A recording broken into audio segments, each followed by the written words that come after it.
Good afternoon, everybody. I'm Scott Erdy. I'm with Erdy McHenry Architecture, also the Weitzman School of Design. Welcome to this public forum on public common space. It's a very important discussion to have, especially today. I know that a number of us have a number of feelings about things. So I think it could be quite cathartic to actually maybe talk about what's going on in terms of public common space.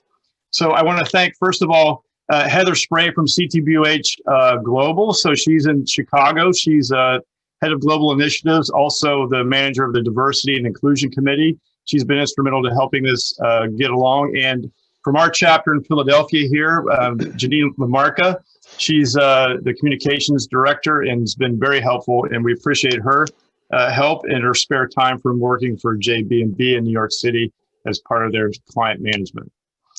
This is a course that's going to get HSW credit for the AIA, so you're going to learn a greater perspective on public common space and enhanced awareness how bias is still embedded in some public spaces. We're going to talk a little bit about how Black Lives Matter movement has really propelled a lot of the discussion that's been happening lately. We're going to talk about the symbolic nature of public space and its impact on historical monuments and conceptualize new strategies about creating safer urban spaces. We're going to look at multiple strategies of common space done by many of the speakers today, and the relationship between public common space and how the state can provide better maintenance and mediation of these spaces. The proceeds from today are going to go to the Walnut Hill Turkey Giveaway, which is sponsored by the Enterprise Center here in Philadelphia. It's part of the CDC partnership with Walnut Hill Community Association. They do a lot of great things in providing meals to those at risk in the neighborhood, specifically 52nd Street, which has had a lot of activity in recent surrounding recent events. So we wish them well, and hopefully, and we thank you guys for helping us help them. I'd like to introduce Kirk Harman. He's the CTBUH Chapter President here in Philadelphia, and I think Kirk's got a couple things that he wants to talk about for you. Thank you, Scott. First of all, I want to thank our sponsors. Let's try this again. The Harman Group, Structural Engineers, Bala, Consulting Engineers, Erdy McHenry Architecture, JJ&B, Consulting Engineers, Langen, and Turner Construction. We have some upcoming programs in the works that once we're able to start in-person meetings. Brandywine Drexel Square is a new public space in the heart of the University City 30th Street Station area of Philadelphia. And another program in the works is Dranoff's Art House, a new high-end residential tower under construction now on the Philadelphia Avenue of the Arts. Aramark's headquarters at 2400 Market Street, a creative reuse and vertical expansion to a former industrial building, converting it to headquarters. The Gallery, Philadelphia Fashion District conversion and repositioning in Philadelphia. The River Walk, a new mixed development along the Schuylkill River waterfront connecting to the Schuylkill River Walk. The Council on Tall Buildings and Urban Habitat is the world's leading resource for professionals focused on the inception, design, construction, and operation of tall buildings and future cities.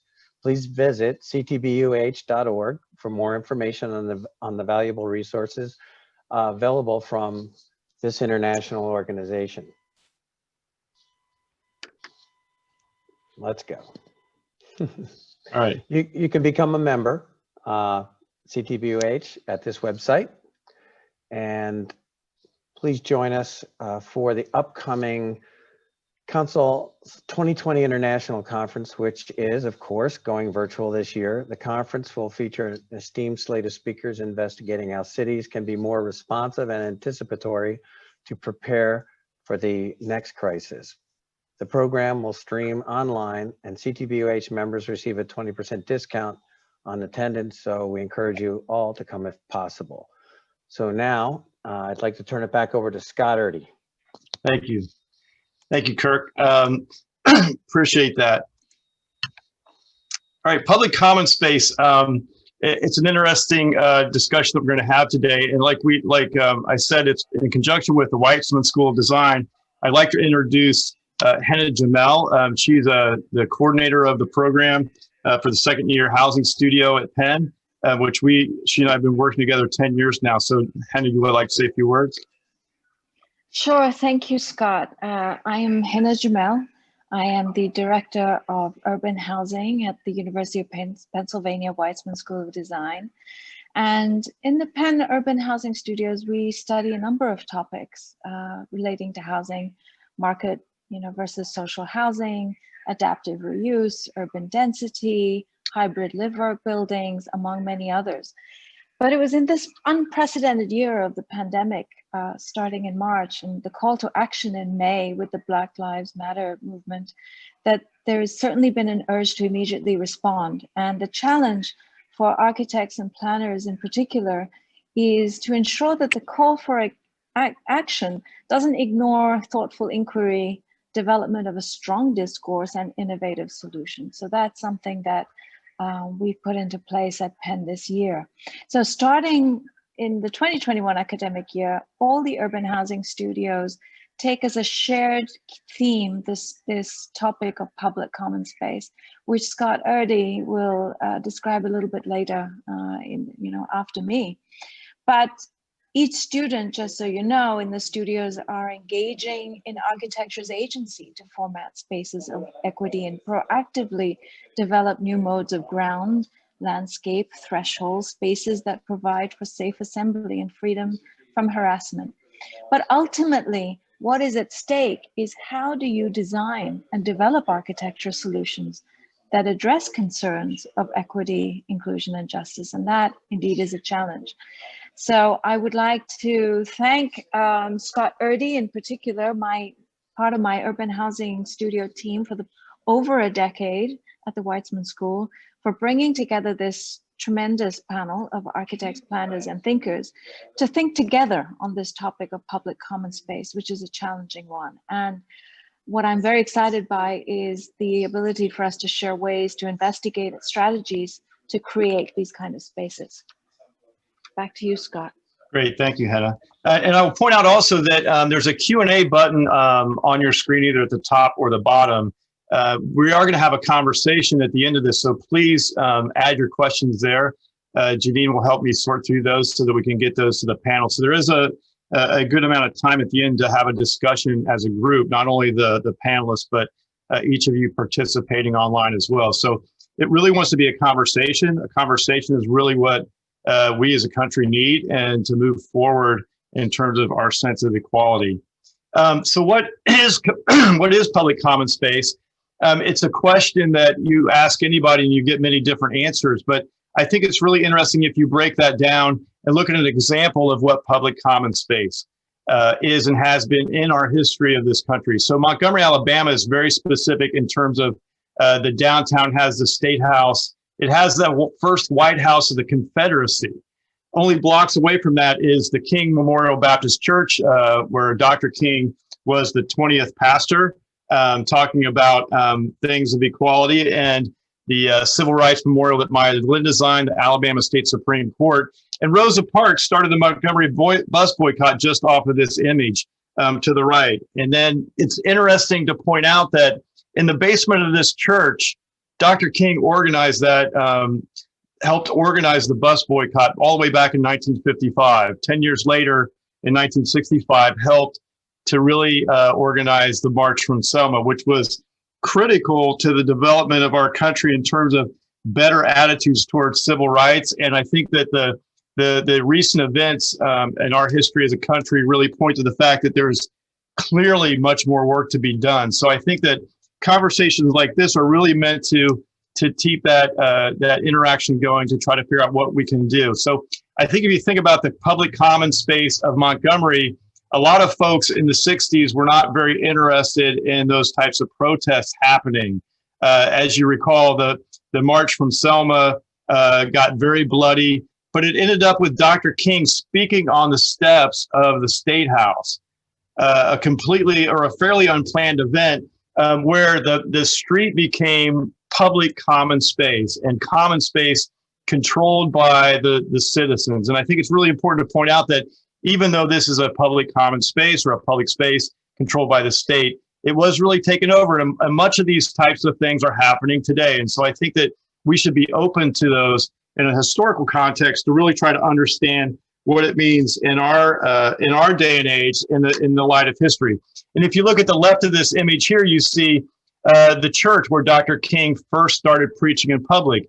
We were fortunate enough to do the Southern Poverty Law Center's headquarters, which is a great institution that goes after civil rights abuses in the courts. I mean, you see that church where Dr. King started practicing, but really this idea about common space, private space that's used by citizens and organizations to really point something out. You see here in the foreground, the memorial that Maya Lin designed. And I think it's very poignant that if you look at the Teaching Tolerance Library, the spaces that are exhibited in the facade of that building, it really frames a view of that church where the civil rights movement in large part started with Dr. King's robust work and unfortunately ended with the names that are on this memorial. So the encouraging thing is that Maya designed this as a circle so that we will run out of space for names. And I hope that and pray that we run out of the need for more names on that as we go forward. So the idea about what happens with that is this sense of public common space.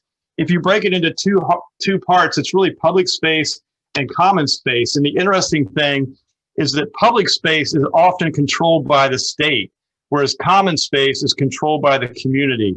And Marco Kuzumawa, who's a researcher and urbanist, really points out that there's a real difference in this, where the state oftentimes controls public space because it's under their authority. They provide maintenance, they police that.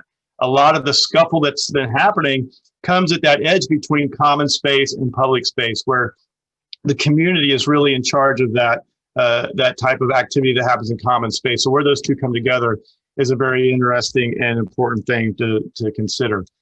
We've got some new friends and some old friends on here, and I want to thank the panelists today. Each of them are going to speak for about 10 minutes and talk about some of their attitudes or thoughts about public common space. So we're going to go through each of those. I'll introduce them. And again, I encourage you guys to start looking at putting questions into the Q&A panel. Just let us know what you're thinking about as you go through there. So we're going to start off with Ian Smith. He is a very interesting architect. He's been on many of my reviews because of his sensitivity towards the cultural aspects of people and the idea of how function and use is really part of our life history. And so it's really exciting to have him with us. He's the founding principal of IS Ian Smith Design Group, an award-winning firm here in Philadelphia, does a lot of public type spaces and interacts with a number of folks. Ian, welcome to being on the panel. If you would like to continue on your introduction about a little bit more about you, I'm sure we'd all love to hear it. Okay. Hopefully everyone can hear me. Excellent. So I'm really thankful for being here today. Thank you, Scott Erdy, for a nice brief introduction. Yes, I am Ian Smith, and run a small sort of 6-person practice here in Philadelphia. But I have to say I kind of evolved to this place. Didn't think I would be running this because I wanted to be more on the theory side and sort of thinking about semiotics and thinking about the experiential side of architecture and writing about it. The time that I came out of school, a lot of theory dried up. So it kind of forced me into this realm where I kind of have to blend the two. So as I evolve in my practice and I sort of blend the two, or I use a lot of the pro bono work that I do to sort of investigate and ask the questions that may not be asked at this point in time, and I guess what fuels a lot of this and my place in which I get to ask this question is, especially when it comes to people that are underserved, is that they're often invisible to sort of the position of authority or the position of power within society. And, with that, understanding that might be one of the primary things in which to, in order to sort of deal with or sort of recognize, provide that kind of acceptance or attention in relationship to how design might work for that group, as well as any group that could afford architectural services or design services. So in my first slide here, this is in relationship to typical sort of organization of a street layout. This project that we kind of worked with, it was a pro bono project with the local Community Design Collaborative, is an urban thoroughfare, and in just about any sort of assessment of this, a thriving commercial district, right, where there are a number of African American owned practices. There are some other cultures that are also there, some Chinese restaurants and other things, some nail salons, and generally speaking, thriving, except for perhaps dotted along the street, some, under or sort of dilapidated or sort of, buildings or places that weren't kept up. So if you were an outsider coming to this neighborhood, you would immediately start to label this space. And I think this space, based on how we bring ourselves to it, can determine its outcome and sort of obfuscate or sort of cover the aspects of who is there, right? And in some ways, creating this whole group of people that are actually thriving and interchanging, creating commerce, delivering economic sort of, improvement, rendered invisible in some capacity. And in some ways, when we start to structure our street and how the cars operate in this space, tends to articulate that.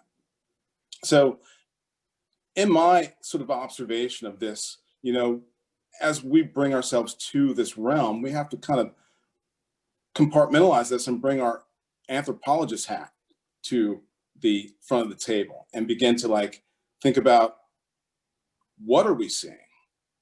What are people celebrating, right?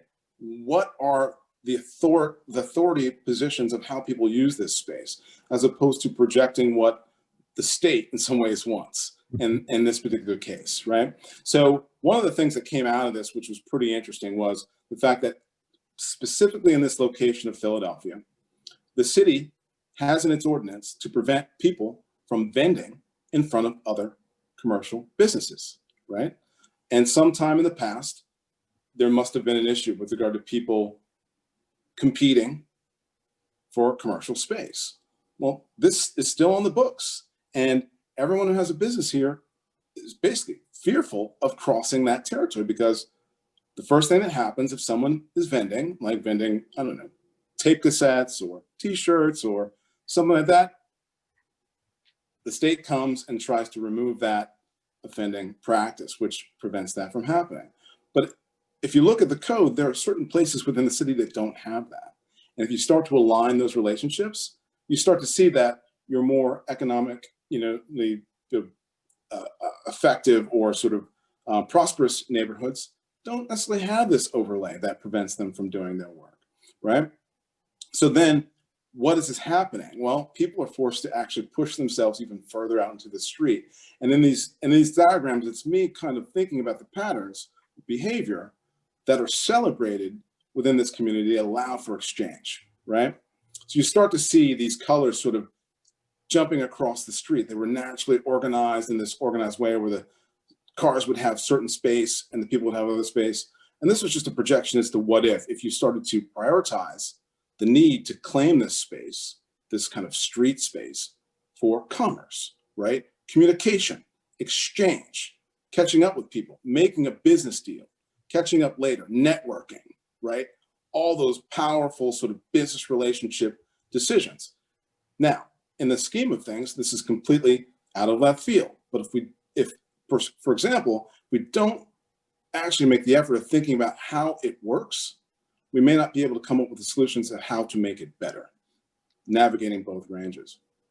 And these are the kind of things I often sort of consider, and this comes from a realm of thinking about semiotics, the symbols that we encounter, the multiple different meanings that come and play with that. I often, sort of look to Roland Barthes, sort of philosophical semiotician that talks about meaning upon meaning upon meaning, and sort of unraveling these kind of these experiential relationships to our culture and our meaning and where we're coming from, and how easy it can be to transition from one to another simply from the tone of our voice, right? We could deliver the same word with a different tone and mean a whole number of other things, right? And we're starting to see that in culture with regard to Netflix and social media and all these events that try to show the power of these certain realms in delivering this. Here's another example here where we're looking at the context and looking at the redundancies and seeing its relationship to a very prominent cultural location within the history of African-American culture in Philadelphia, which is Joe Frazier's gym. You know, in some ways, not much different than the police athletic, but entirely different when it comes to the story of what it means to be there versus somewhere else when that was in its heyday.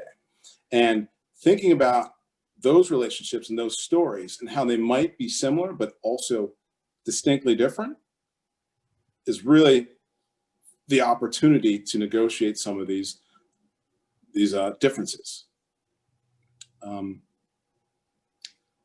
Another site. So this is kind of like, just to go into this, another aspect of this, in particular in Philadelphia, which I wanted to bring to the table is, I hope I'm doing well with time. I haven't looked at the clock yet, but You're fine.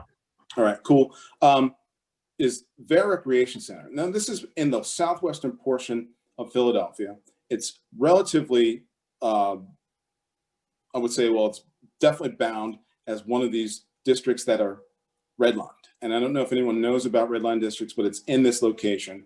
It's close to a number of industrial facilities. It's on the eastern side of a rail line that actually is no longer functional, like industrial rail that's above. And there are these physical barriers. There's the highway, there's another physical barrier, and other things. In this realm, over its history, it's had both Caucasian cultures and African-American cultures, mixing in this. But as I learned more about this site and finding out that African-Americans weren't able to visit this rec center as late as 1990, that was profound in some capacity, where some people did not step foot inside that rec center, until 1990, because of the social dynamics, the social politics, the boundaries, and the fear, right? I mean, basically all that trumps up to fear and, not knowing if you have the agency to be able to do that, right? There are other nuances within this building. There is a culture that still has a special gym that functions out of the basement that's only for a certain group of people, even though the greater public uses the top part. And this is still allowed to be because of the fear of upsetting some of the norms. These are the things we're dealing with on today's basis, right? So how do we start to deal with that, right? Well, I think some of the basic ways of sort of dealing with cultures that are underserved is making sure that they are visible, and accepted, right? And much of the iconography that we tend to see is selected by people in communities that want to see themselves and see their culture. And this slide is an example of that, right? I think there's an important side to things with regard to delivering meaning, and literal meaning versus symbolic meaning, in this particular case, is highly coveted with regard to correcting some of the pathways that we've followed. And this in comparison, right? This is another public space that we've designed. It has its own cultural cues, its own symbolic cues. This is, more for a visiting public. This is all along the Independence Mall. This is a beer garden, right? It's a cultural thing that is about recreation, right? And if we think about recreation, who is it afforded to? It's afforded to people that have time to recreate themselves, right? To have leisure and be able to work in that realm. And then obviously one of the symbols that I'm most rebel to are bridges, right? And what we were trying to do is really figure out how we make connections in and outside of the public, and bridges are a great symbolic element or meaningful object that help to do that. Thinking about all the mechanical connections that are served in the bridge in order for it to function as a whole. In this particular case, this is an old sort of riveted bolted structure that requires every single rivet to work. There is a lot of redundancy, but there's a lot of nuance with regard to how that expands and contracts and how it's multiplied across the space. And again, invisibility, when we start to think about this, what does it mean?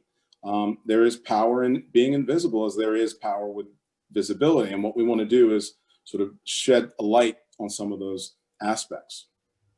And as I close, a vision of bridges coming together and hopefully making better connections throughout society. So thank you. That was great, Ian. Thank you. The very interesting conversation about this idea about invisibility, right? I think that's the biggest thing that leads to people speaking out, and I think that that's a positive and a healthy sign to take forward. I'm going to introduce our next speaker, Carolee Fink. She's a principal at MSquared. She's in partnership with Alicia Glenn. She comes from the formerly at the New York City's Office of Housing, the Deputy Mayor's Office on Housing, has done a lot of experience in very complex neighborhoods and situations, and come to know her about, I don't know, almost a year now. A fascinating individual who really looks at redevelopment as really recreating wealth for an existing neighborhood, an idea that mixed use and mixed income is really possible in a redevelopment of an area. So Carolee, thanks for coming. I think I got you all set up here. You want to give us a little bit more detail about you? Sure, thank you. Thank you for having me. Let's try to move this forward. So as Scott said, I'm a principal at MSquared, which is a women-owned and managed real estate development and investment firm. Basic philosophy is that we do more than what's required. Our projects include at least one element of social infrastructure, which we see as critical because that use allows a project to be an asset for the whole neighborhood, not just the people that live in the building. Prior to MSquared, as Scott said, I had a long tenure in New York City government. I held various senior positions in both Bloomberg and de Blasio administrations, and worked on some of New York City's most iconic open spaces. From left to right, just as a sample is Brooklyn Bridge Park, Hudson River Park, the High Line, Domino Park, and Governor's Island. And it would take much more time than allotted to really go in depth on all of these. So I'm just gonna go through a couple highlights to start the conversation. Brooklyn Bridge Park, one of my favorite places in New York City. 2009, it had 5 million visitors, and by all accounts is a runaway success story. But it wasn't easy getting to the park that people enjoy today.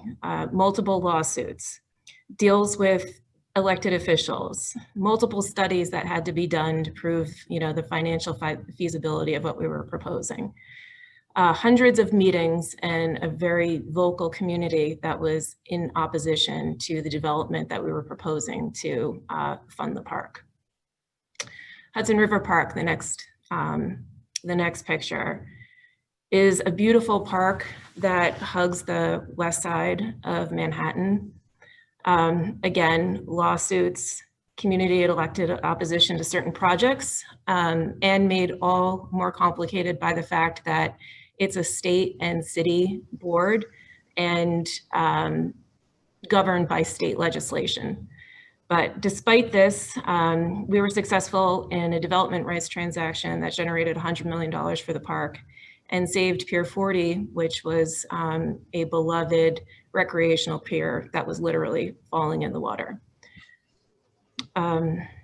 Domino Park, 10 acres, built by a New York City development company, Two Trees, as part of a larger mixed-use project.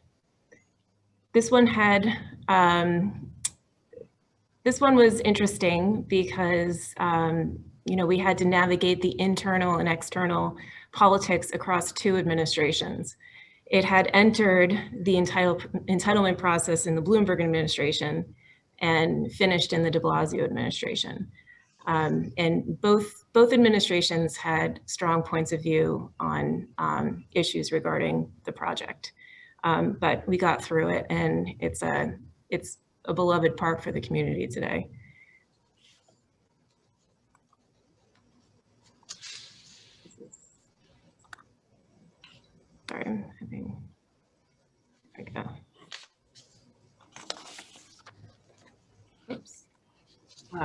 Sorry.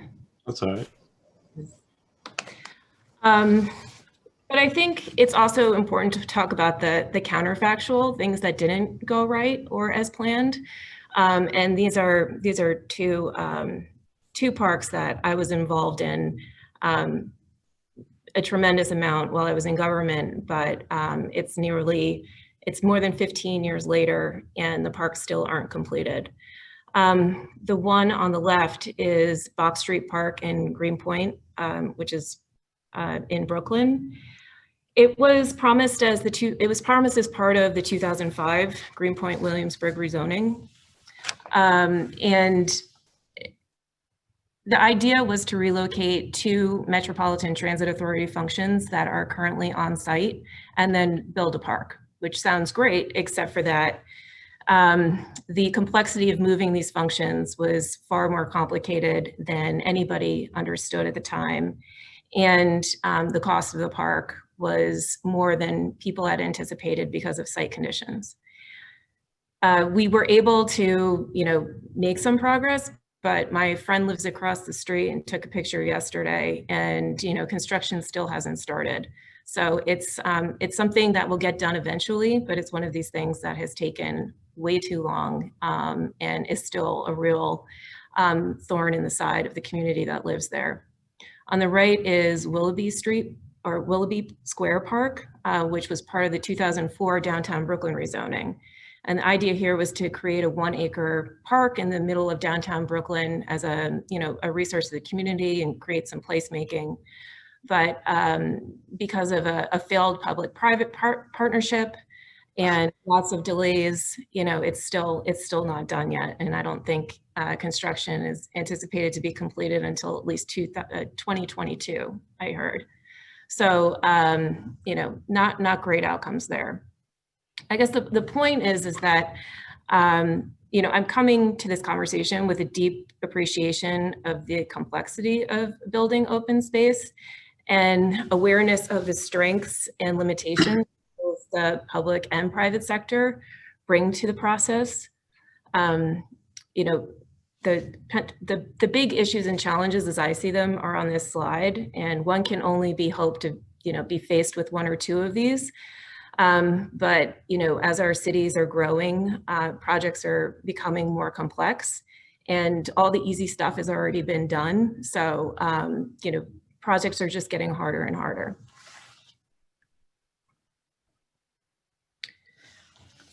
I was asked to speak about what open space, or we were asked to speak about what open space means to us. I would say on a professional level, it ranges from stress to frustration to pride. And on a personal level, for me, they're spaces for physical health and well-being. And that you couldn't have underscored that more than during the height of the pandemic. When I know for me, I was in Brooklyn, I was trapped in my apartment, and the only thing that kept me physically and mentally strong was to be able to go to my park every day and see people in 3D and get some exercise. But I know that not everybody had access to open space, not like I did. And these are important issues that people have been talking about for a long time.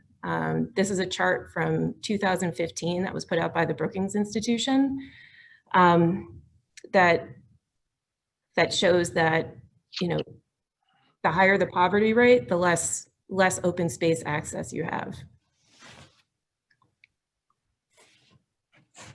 And this is another way of saying it. This was a recent study that was put out by the Hispanic Access Foundation and the Center for American Progress. And they found that communities of color are almost 3 times more likely than white communities to live in areas that have less or no access to parks, paths, and green spaces.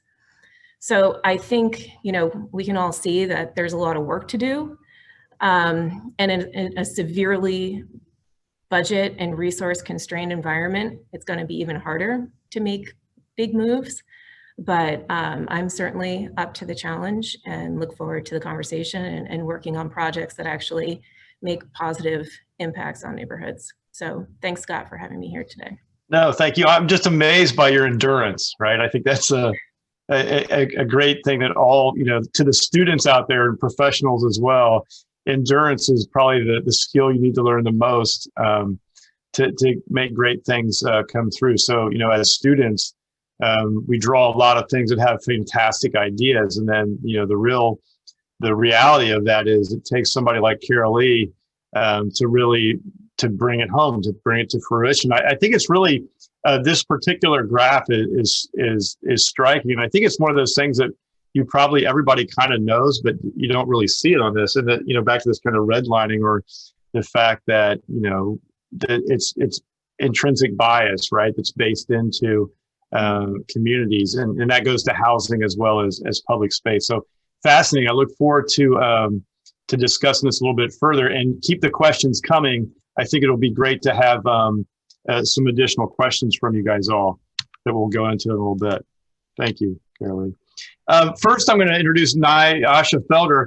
She's a graduate of the University of Pennsylvania, the Weitzman School of Design. She's has dual degrees in both landscape and architecture. So she's a very interesting background to her, and helped us on a number of things, doing, one moment urban design, one moment architectural design, and then in between that, landscape design. So Nye, we're very happy to have you here today.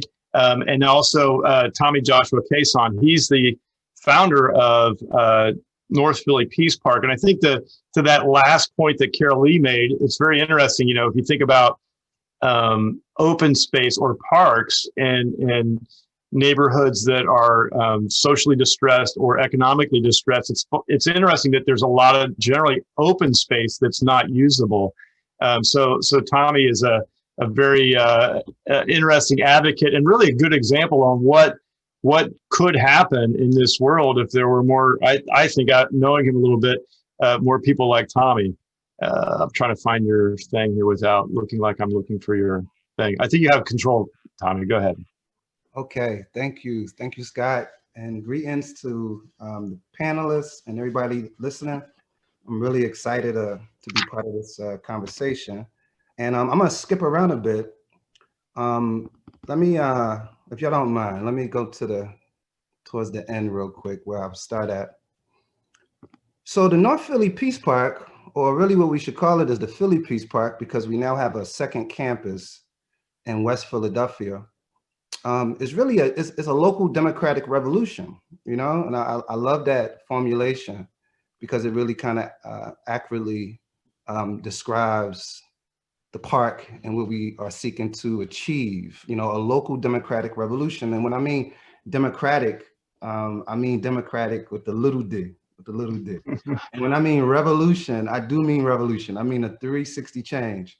The stats that was just displayed and also that Ann discussed as far as the use of legislation, the use of laws, the use, the lack of access.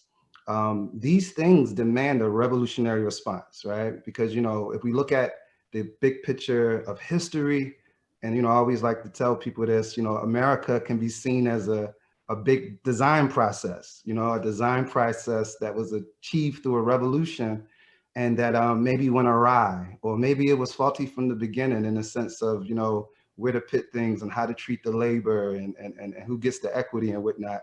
So I like to imagine that we can correct the problems in America through a grand design and planning process. But right here on the screen, you see some scenes from the Philly Peace Park.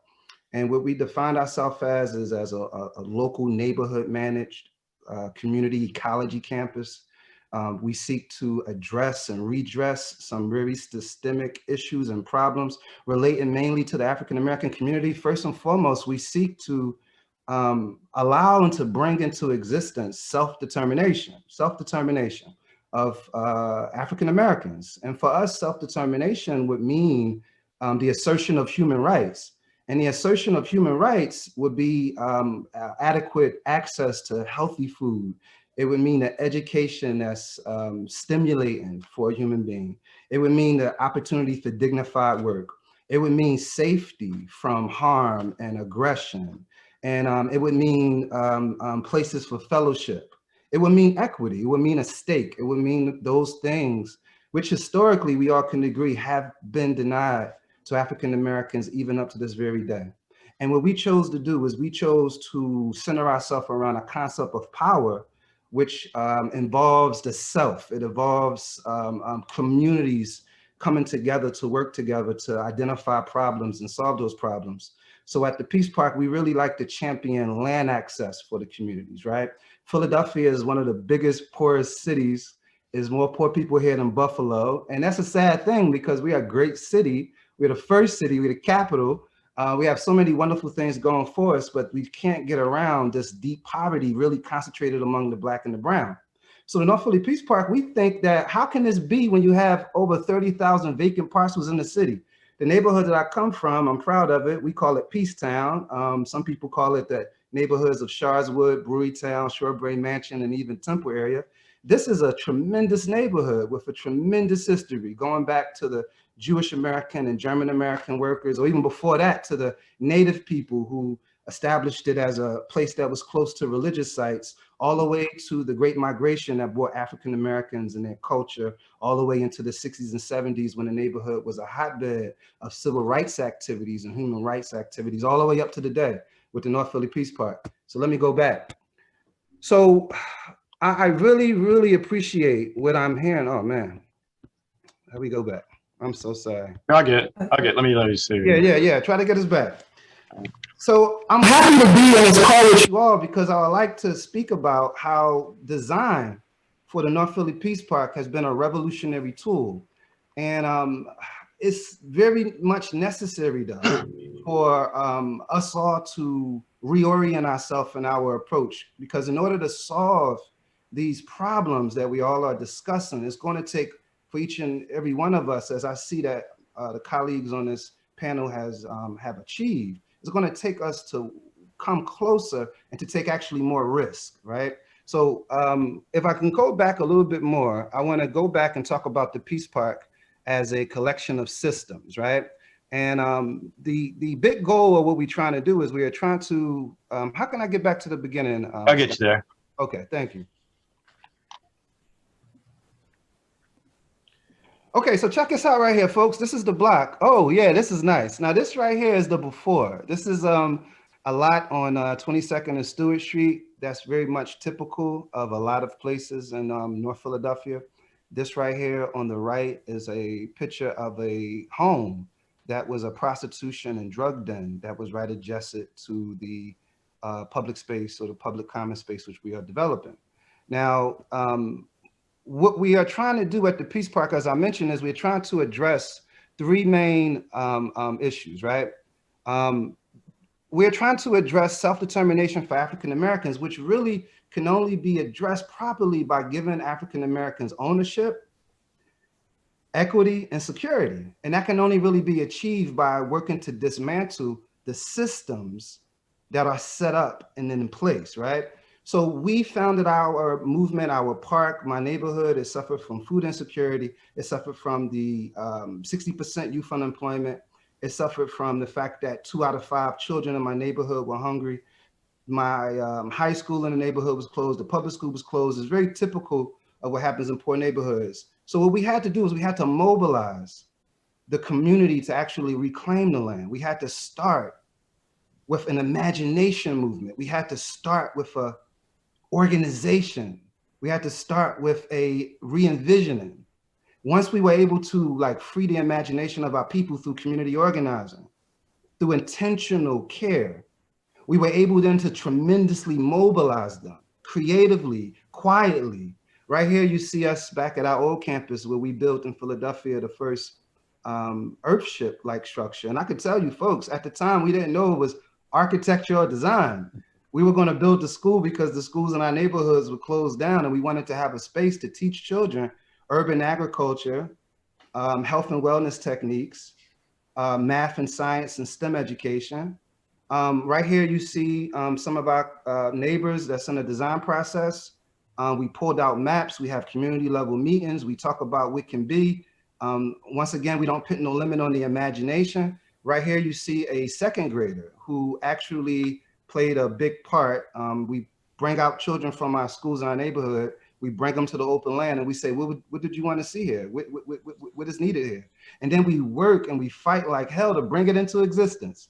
Now, of course, folks, you know, and I know I can, you know, I can be a bit boisterous and kind of excited and passionate because I love what we do. Of course, if you can go ahead and look up the Peace Park, you will see that there's been significant challenges for us as a community organization. We faced the wrath of the authorities that did not prioritize this type of development, of developing community-controlled green spaces, developing architectural processes that's collaborations between community members and professional architects.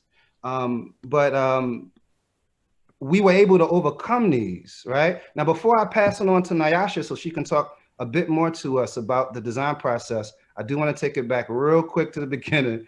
And excuse me, folks, I'm working on this tablet, which is a bit janky, but I hope that you're getting the gist of what I'm saying. So let's go back to that. Yeah, right over the next one, Scott. We're gonna talk about the systems on the block. These guys right here? Right before. Yep, that's it right there. Now, folks, check this out. And this is what I would like to end off on. And I'll come back after Nyasha. We were really, in real time, we are carrying out a local democratic revolutionary process in North Philadelphia. You can check our history. You can see our progress. We have a concept called the Coalition of the Heart, which is a sociological concept that goodwill is a revolutionary force, that imagination and creative labor and hard work can bring big changes, bring revolutionary changes. Right now, we are in the process of developing this entire block. And what we are trying to do is we are trying to build these integrated systems that all work to reinforce each other, that achieves these changes of actually bringing into existence an African-American self-determination, a place where we are free, a place where we are valued, a place where we can regenerate. Secondly, we want to bring about new relationships between African-Americans and other communities. But that only can happen if African-American communities are given the space to be themselves, because in many cases, y'all don't really know us because poverty is a obfuscation of the African-American character. Poverty is an obfuscation of the true contributions and the true interactions. So that's second. And then third, we want to democratize the larger systems that surround us. So as you see right here, we have a Green Wall Street, which is a economic micro industry conceptions, right? So we have teams in the neighborhood making jewelry out of black walnuts, making candles, making food, making jewelry out of rings, t-shirts, artworks, right? We also have a marketplace that we have where neighbors are able to come together and buy and sell among each other, right? And then track folks to the neighborhood. We have a house that we call a Peace House, which is part of the economic program, which has it's planned to have a cafe and have maker spaces. We have what we call a fence-free farm, which is like a fruit bowl for the entire community, because there's no fences to this agricultural project. And every Sunday we open it up for folks to come in and grow food and eat and whatnot. We also plan on developing, and Nyasha is going to talk about that, but we build in a school. We build in a little small schoolhouse that's going to create career pathways for STEM. And these schoolhouses are going to be directly connected to larger educational institutions, right? We have a administration building. We also have existing businesses on this block that we want to integrate into a vocational STEAM educational paradigm. So what I'm showing you right here, my friends, is an imagination, is a dream, but is a dream that we actively carrying out through hard work, through great risk at our own personal safety. But we know and we understand that we must take a revolutionary approach to transform these long-held oppressions and layers of oppression that African Americans and marginalized people face. Our job, my job as a revolutionary, is to organize and to be about my people and to build a great coalition of heart and invite you as designers and architects and planners and educators and healers and farmers and entrepreneurs to come join us to actively build a better future. Now, with that said, folks, I want to turn it over to Nyasha to talk a bit about the design process and her experiences at the Peace Park. Thank you. Thank you. Thank you, Tommy. I'm going to get you to the beginning right there. Okay, thank you. As Tommy explained, as you have seen from the existing conditions slide and aspirations of the community, it initially began as an open lot. This land is owned by PHA. The 13 lots that are highlighted here was currently leased by North Philly Peace Park. It was a very contentious relationship initially between the two entities that over time we were able to create a mutually beneficial synergy between North Philly Peace Park and PHA, which resulted in developing the entire lot. You can go to the next slide. I know. Oh, I'm sorry. I got it. Sure, yeah.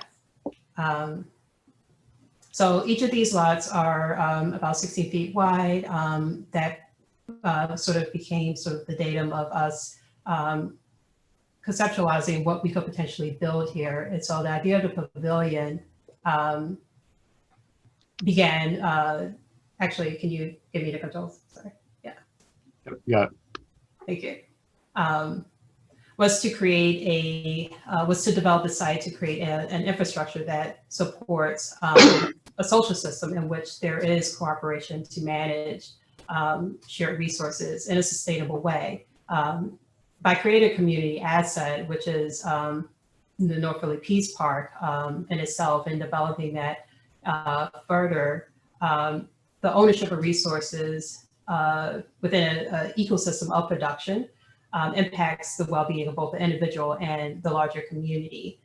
And we believe that this sort of mitigates the hidden assumption behind the tragedy of the commons, which is, what some people will perceive of happening in a public common space where people are free to use the resources that they need. And that idea that some people may take advantage of that, but the idea of creating this ecosystem where there's a shared wealth, where how much you contribute, how much you take away has a direct impact on yourself as an individual, sort of creates this opportunity for people to freely use the resources and give back as well.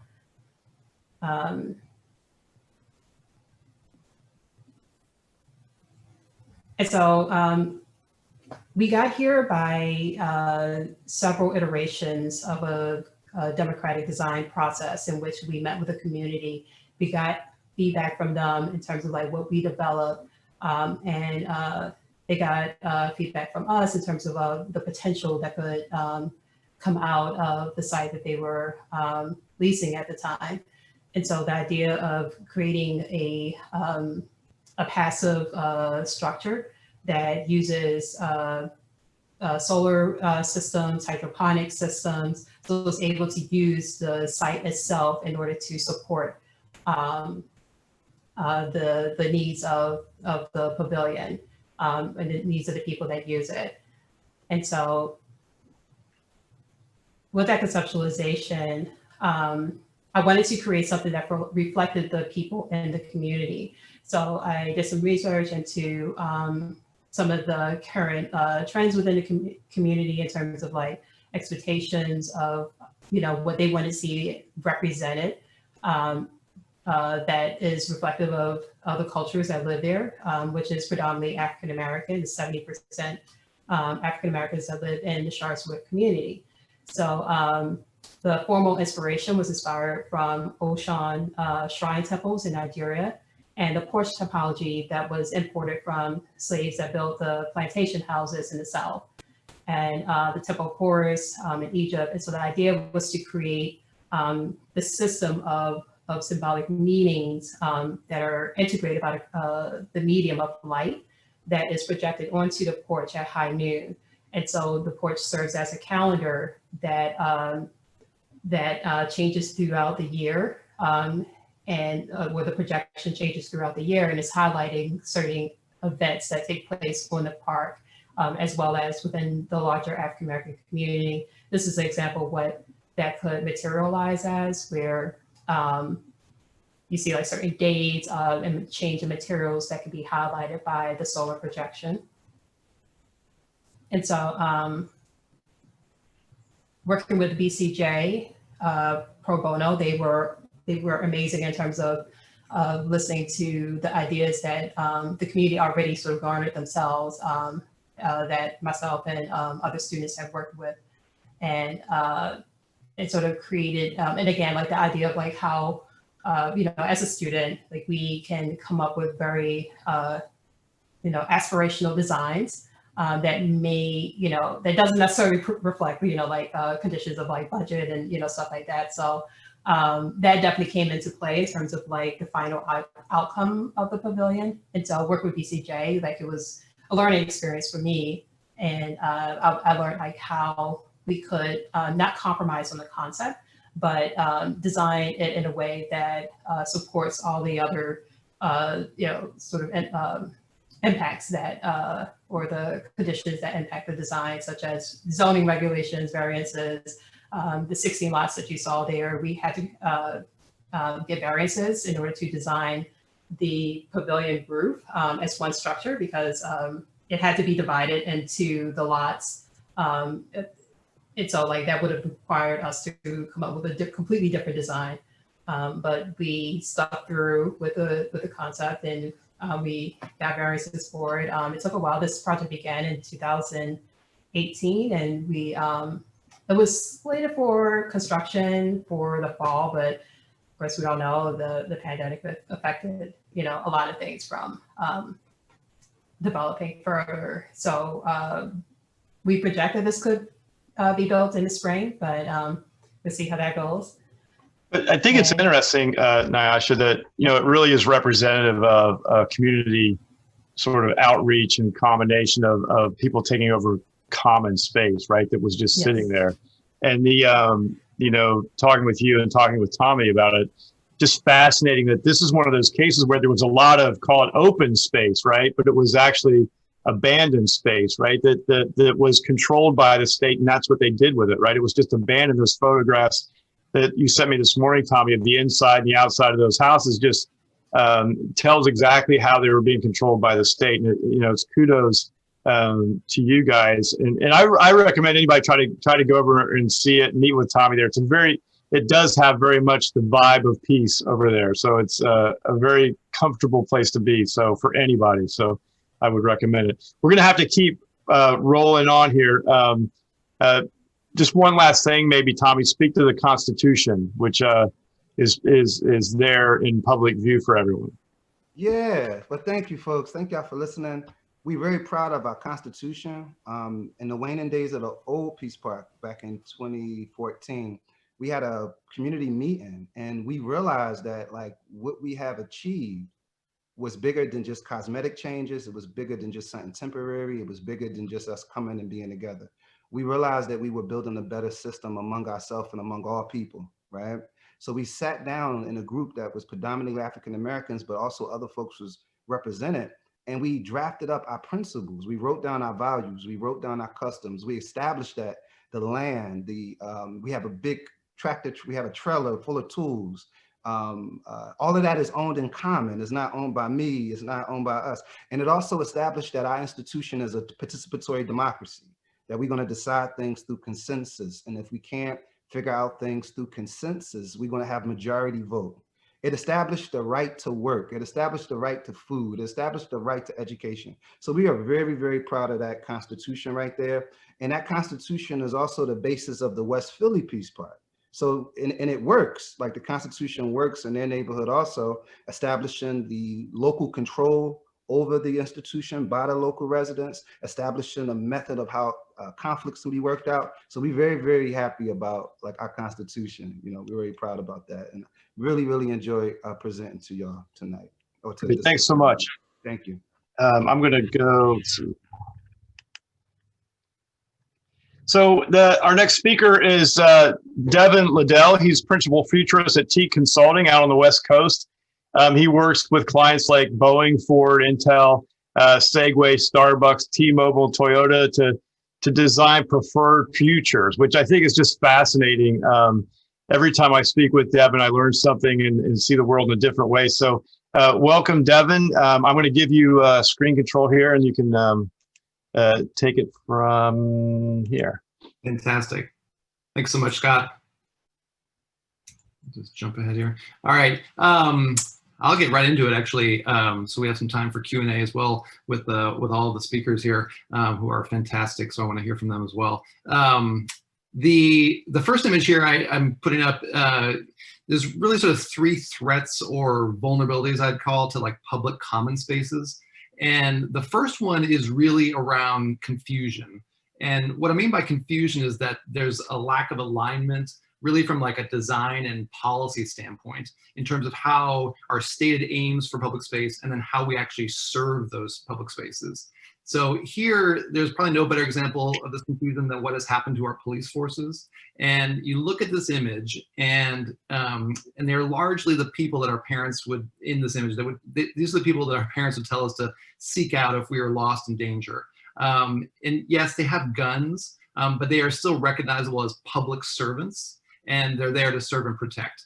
That's different than what's happened to police. And police just simply don't look like that anymore. And this is because of some very specific design and policy decisions. In 1998, about 10 million in surplus Defense Department equipment was transferred to around 300 law enforcement agencies. And that amount began to jump dramatically after the 9/11 terrorist attacks.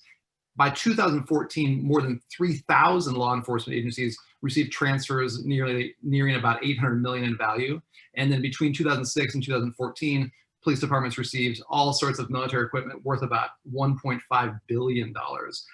This equipment, by the way, is sort of startling when you list it off.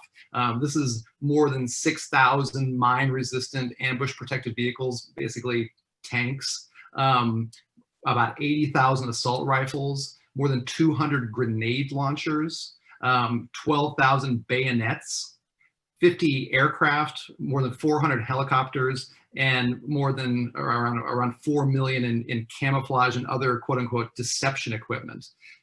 I won't belabor this other than to say that all of this, when I say confusion, this is about confusing the public space for battle space. And when you arm police forces as if they are going to war, then they will largely behave accordingly. This is really not even up for debate. There is a very, very straightforward correlation between militarization in the police departments and reports of police brutality in those departments, full stop. So it's not really even up for debate. This next image is, whoops, sorry, is of a drone, and it also has military applications, and that's where a lot of this started. But drones as a form factor, they're increasingly going to be part of our public spaces as well. And the confusion here is between public space, which are places for citizens to be citizens, and then consumer space. And so this is potentially more, or a lot more innocuous than what I just showed you in terms of police militarization. But nonetheless, it's important for us to remember, or to think about and anticipate what it will be like when when we're enjoying a beautiful day in the park and there are drones buzzing overhead on their way to deliver goods nearby. So you're going to be part of that consumer experience, whether you like it or not. The next, oops, this is kind of sensitive, isn't it? There it is. The second one, and there's only three of them I want to talk through. The other malady within our public space is a growing sense of competition for resources. And while this image isn't one we think of in terms of public space per se, it does sort of provide an important hint of where we're headed. If you look at the images above, or the space above these passengers' heads, and just as an aside, this is an image from the Boeing 707 in the early 1960s. And what's in the spaces above their heads are not rollerboard bags, right? They're filled with hats. But anyone who's flown contemporarily knows that we have filled those spaces with our bags. And the reason that's important is it's important to note that what's happened here is we started competing with each other for those spaces. It's one of the reasons that I argue that there is no such thing as community on board a passenger aircraft. The reason there's no such thing as community on board a passenger aircraft is because we don't look at other flyers as people who are co-experiencing the flight with us, we look at them as competitors for resources that we also want. This whole issue of competition is now playing out in our cities. So in the curb, I'd argue, is a key place in which we're competing for a shared resource. So in a lot of ways, we can think of the curb as a key interface for people in the city. So if we're driving, it's where we might park. If we're walking, it's that liminal space between the sidewalk and the next street we need to traverse. But it's also the space where delivery drivers are trying to connect with their destinations. It's where ride-hailing vehicles are connecting with passengers. It's where people delivering food or dropping off food. So this is like an increasingly really crowded interface. And that crowding is just all underscored by this common theme of competition for a very finite resource. We see this really play out in terms of things like micromobility. These scooters, they compete for curb and sidewalk space pretty ferociously, and this does not always work out very well. In fact, it doesn't work out well all that often. So scooters splayed out on a sidewalk are a hazard for those with visual limitations. They're a hazard for those using wheelchairs. There's also some correlation between micromobility actually sort of exacerbating inequity in access to transportation. One of the reasons there's actually kind of a lot of untapped anger around these types of devices, because if you think about it, one quick aside to mention is that you typically have to have a smartphone to use them. And smartphone usage lags in marginalized communities. So if you're a part of a marginalized community, you don't have access to this form of mobility, this way of interfacing with the city. The last malady I want to bring up, and then we'll come to a close here in a couple images, is this issue that I would describe as sort of curation. And what I mean by curation is like who or what is in charge of how a common space works. I'm going back to the aircraft here, but this image is of a speculative concept for an improved middle seat experience. And the way that experience is improved is through sponsorship. So basically it's acknowledging that yes, the middle seat is terrible, but hey, what if you got a free Uniqlo anorak or a blanket or a free drink or something from any number of brand sponsors, right? This could be sponsored by anybody. So how could we improve that experience? That's fine, but when you think about what's happening, I'm gonna jump into there. It likes my quick twitch fingers there. If you think about what's happening on the street, this whole notion of brands is really important. So there's nothing wrong with improving the middle seat experience through a sponsor, but it does sort of point, in my opinion, to this continued intrusion of brand experiences into public space. If you're familiar with Naomi Klein, she's a journalist and an anti-brand critic. She's right. She basically argues that there's no place left just to be a citizen. We're constantly being marketed to, right? We're surrounded in consumer space, and that space is increasingly curated by brands. So this is now going well beyond just having all of our ballparks named after sponsoring brands or seeing the face of a realtor on a park bench. Now, through autonomous vehicles, we're starting to see things like basically the A to B route of us going to brands being inverted, and now B is coming to A. You'll see things like this through Hina. This is a concept for an autonomous school bus that I worked on. And the reason I'm bringing this up here is that there are some unintended consequences we have to account for here. The whole focus of this project was to basically bring point-to-point travel for kids, but it does some really good things. It eliminates the need for kids to cross any streets, and it uses smaller vehicles, which are better for the environment. And it's also smaller a vehicle in the interior, so it's better for a sense of community. But it also eliminates bus stops, which might sound like a good thing, but that means it designs out moments at bus stops when kids have gathered and have the chance to talk and interact. And that might be okay, but it might also eliminate a really valuable moment of community simply because we've curated it out of existence. We've curated this moment where something valuable happened that we didn't think was valuable.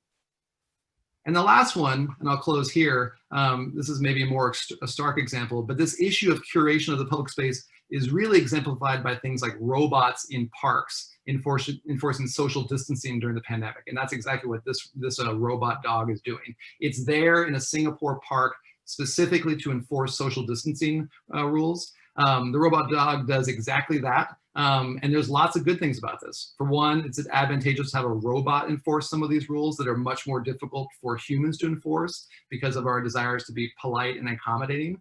So a robot dog, has an ability to nudge us or hurt us, and without its feelings being hurt. The same is true, by the way, of artificial intelligence. So we should start to expect public spaces wherein the human experience is at least monitored, but maybe also influenced by artificial intelligence. And there are already AI systems, as an example, in China that scold jaywalkers.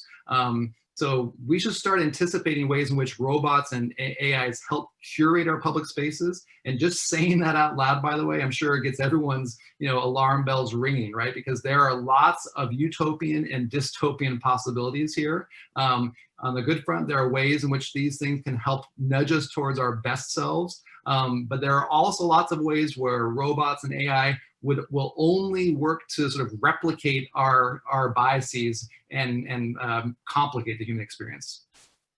Thank you. Thank you, Devin. That's both extremely interesting and terrifying as well. Thank you for that on a day like today, for that additional terrifying emotion. So fantastic, a lot to unpack here from Ian, Carolee, Tommy, Devin, and Nyasha. Thank you so much for that. We do have some questions that have come in on here, and I'm just going to sort of get them out. I'm going to put one out to the general group from Kevin Ayers, an architect here in Philadelphia, thinking about the concept of the commons that was historically significant to colonial New England towns versus William Penn's green country town. Is there a Puritan versus Quaker historical distinction that carries forward to how Philly's public space is defined today? And is the Peace Park an opportunity to import the New England concept of the commons to Philly? So either Tommy or the intellectual Ian, who talked about wanting to get more into the intellectual aspect of it, that would be a perfect way to dive in, Ian. All right, so, I think there was no space for that, clearly. It wasn't planned for in that particular capacity based on, it was afforded to the affluent, right? The landowners, the farm developers, and the people that had a stake, in the economic realm. And that being said, Peace Park is definitely revolutionary in comparison. And I would say, in some ways, we even see that within people that want agency among a class of affluent. They tend to break the rules in order to get things done. So it's not actually alien to the urban realm to do that. And in fact, you can look at an example in Philadelphia, Fishtown. A number of the rules no one follows with regard to zoning in order to sort of manage or take advantage of the opportunities that are afforded to them. And nor does the state really remand them for the position that they're taking in regards to the state. In fact, there's, I would say in my experience, contempt for the state when you have equity. And that's often the case in some regard. So in order to give, in the case the participants of Peace Park or any others that are operating that realm, is to say, hey, it's okay, and we're going to protect you in order to be rogue, right? And examples of this are like Banksy or Shepard Fairey, who have agency in the public realm and and then are celebrated for it afterwards, right? Yeah. Go figure, right? Other people's property, they're taking advantage of other people's property, making a statement, and then their work is worth millions of dollars, right? Yeah, exactly. Well, it's interesting too. I mean, to point it back to Tommy, no one really cared about those houses that were being occupied by all sorts of people or the space between them. No one really cared about that until you got involved and started making something out of it, right? Creating value. And I think that, back to that concept of of the state versus the community. I mean, maybe you could elaborate a little bit on that aspect of creating a public commons on state-run property. Yeah, I really like that question, and I really like Ann's insights. And what you're bringing up is, folks may not know, we got raided. The Peace Park got raided by, a dozen police officers, construction crews, and the only thing that we did that caused that response is that we shut down 2 prostitution and drug houses. And then in the immediate aftermath, we got 2 responses. People from the neighborhood came to us, almost bringing us flowers, thanking us, saying that they're so happy that we shut that down, that they were able to see their loved ones, who they haven't seen in weeks, right? And I hope y'all keep up the good work. And then right after that, we got raided. And then but the raid didn't work because it was tremendous community support. So it was like reversed, and PHA wound up, that's our friends, we kind of like in a marriage with them, for better, for worse. And I say that in all joking, we love our friends at PHA and we hope to do some great things together.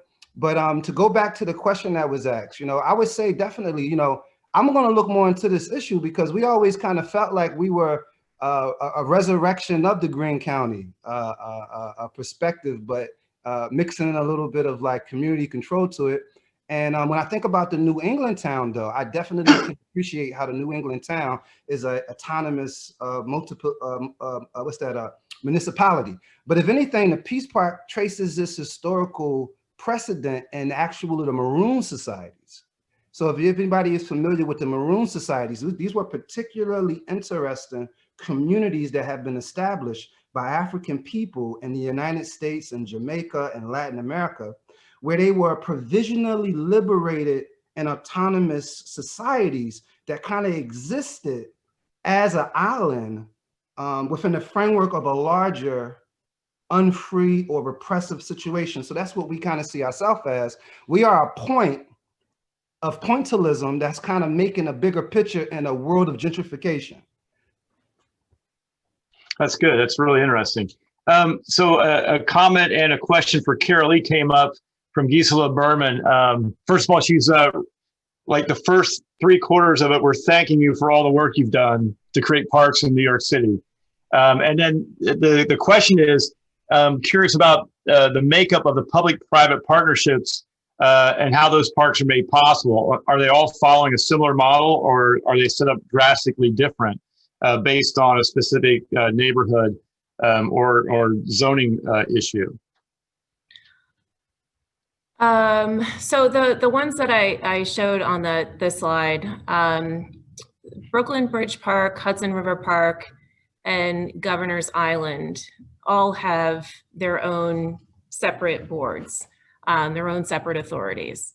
And the board members are appointed by the governor or the mayor, or members of elected officials that are in the area. So I would say that those parks have that in common, that they're sort of off the city's, they're not part of the city's park system or New York City Park Department. And all 3 of them are responsible for figuring out how to pay their own maintenance. They have to be self-sustaining parks. And so in the case of those parks development, taking advantage of the market was the decision that was made to support the parks. Yeah, interesting. And then, so the resistance to those parks by the neighborhood, right?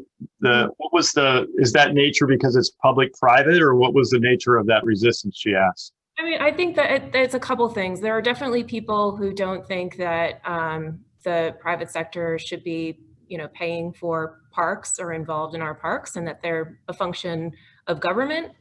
So there's definitely that opposition that's out there. And then there's the, very local opposition who, they don't want their views blocked. They don't want more people in their neighborhood. They're worried about the existing resources in their neighborhood. They're opposed to development. Mm-hmm. Super interesting. And we're running short on time. I wanted to get to Devin and talk a little bit about this militarization of police. And I think that, you know, the symbolism is very important, right? And it seems like also the protections afforded by military gear does make one, I guess, maybe more confident in their position, right? And, you know, we had a discussion last week, which was very interesting. Gina Dunlap was on for our class here that was Brian Phillips arranged together with Hina Jamelle, but talking about this sense about sort of creating places that are better for public demonstration or safer for protest, or even that put an equal playing field between the state and the community. And I don't know if you could talk about that. It sort of makes me the mind of, like, I think head injuries would go down in the NFL if they got rid of helmets, for instance, right? Because it's just this equipping oneself with more confidence, whether it's warranted or not. But maybe speak to that idea about public spaces being designed to either accept, promote, or put on more equal playing field the public versus the state. Yeah, totally. I think your point is spot on, and even the example of, like, you know, intentionality around spaces for protest is really, really fascinating. I mean, on one hand, we celebrate the notion of protest as something that's sort of uniquely American and part of our cultural DNA. And on the other hand, when it comes to the actual practice of protest, we appear to actually not like it nearly as much as we say we would. So it'd be fascinating to sort of think about public spaces as, you know, again, through the lens of intentionality. That's what I wanted to bring up around the whole police militarization issue as well. It's a really complicated issue, and it overlaps in a Venn diagram, of course, with the notion of police brutality, which is also very complicated. But I think the thing that I want to get across is that what it shows, and I think this is true for both spaces, but it's true for equipment, it's true for clothing, it's true for vehicles, and we all agree on this, which is design matters. Design matters, and if you take intentionality into consideration and design for those preferred futures that I like talking about, we'd be a lot better off than if we allow ourselves to sort of accidentally reap the consequences of you know, sort of seemingly an obscure Defense Department spending bill that just ends up funneling grenade launchers to police departments, right? Without considering the intentionality of that, right? But I love your example of sort of like, you know, a space that's designed for protest. That's a fascinating creative brief or design brief all into itself. How do you design a space that can be used on one hand, you know, on Sundays for a farmer's market, but on other days with a permit turns into a space designed for protest? We would be better off if our cities had that. Yeah, great point. I think maybe end on there, because I think that there might be may or may not be a lot of need for that type of space in the very near future. So we'll leave it there for that discussion. I want to thank the panelists, Ian Smith, Carolee, Fink, Tommy Joshua Caison, Devin Liddell, and also Nyasha Felder. Thanks Janine and Heather for helping organize this. There's going to be next Wednesday, I'm going to have a critique of the public commons that are in the student projects. Carolee is going to attend that. Also Joseph Levin Jr., who is a co-founder of the Southern Poverty Law Center, he's going to be on that review as well as I'm guessing that Ian, and I'm hoping Tommy will be there too, but I haven't quite got the full press them into service yet. But I will look at Erdy McHenry's Instagram for information on that. You're welcome to listen in on that. I think it will be a kind of a fun discussion, not architectural per se, but more about intentions, I think, in that. So thank you also, Hina Jamelle, for organizing such a great program for the students at the Weitzman School of Design. And again, CTBUH, thank you for putting this together, and thank you for all the sponsors, as well as all those in attendance. We didn't get to everybody's question, but please stay in touch, and we will try to reach out to further events that address these. So thanks, everyone, and have a great afternoon. Bye.